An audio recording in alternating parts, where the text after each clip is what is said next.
scientist accidentally finds a decades-old puzzle hidden in the rainforest. Although we know a great deal about every corner of our planet, there are always more mysteries lurking. One scientist learned that when he conducted an ambitious expedition into the jungles of Mozambique. The journey would be like no other, and the bizarre discoveries he found there would change him. Conservationist Julian Bayliss always dreamed of grand adventures.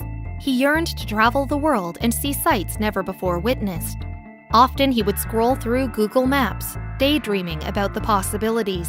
And one afternoon he noticed something that stopped him cold.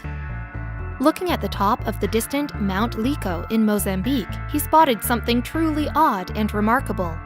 An entire rainforest. And what's more, he was pretty sure that no one had ever been there before. Even more intriguing, the sides of the cliff were steep and seemingly impenetrable. If Bayliss was right, this was his chance to go where no man had gone before. But what he didn't know yet was that there was a very good reason for that.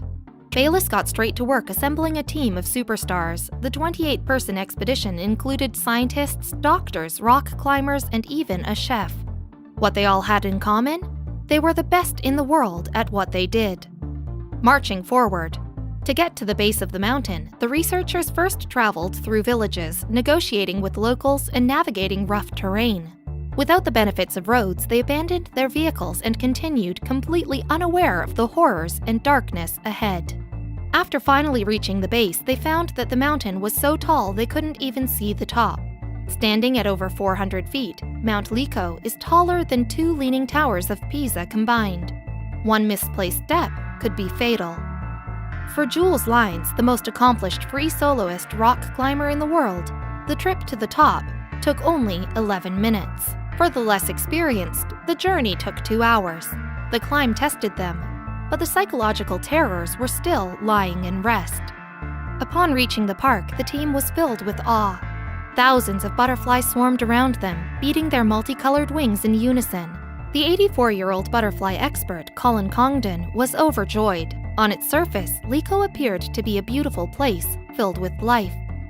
Soon, the crew's discoveries began to shift from wondrous to disturbing. Poisonous caterpillars crawled into tents and shoes. There were rats the size of cats with long tails and pointed teeth.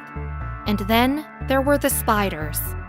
Thousands of spiders everywhere they turned.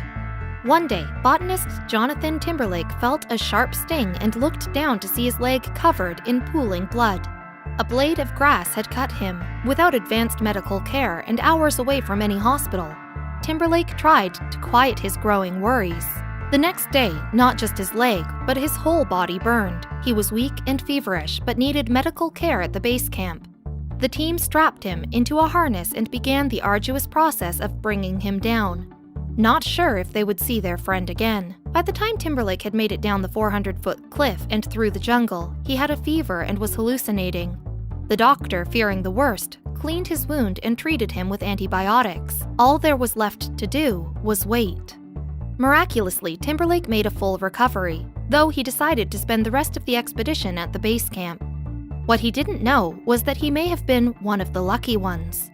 On top of the mountain, the trouble was just starting.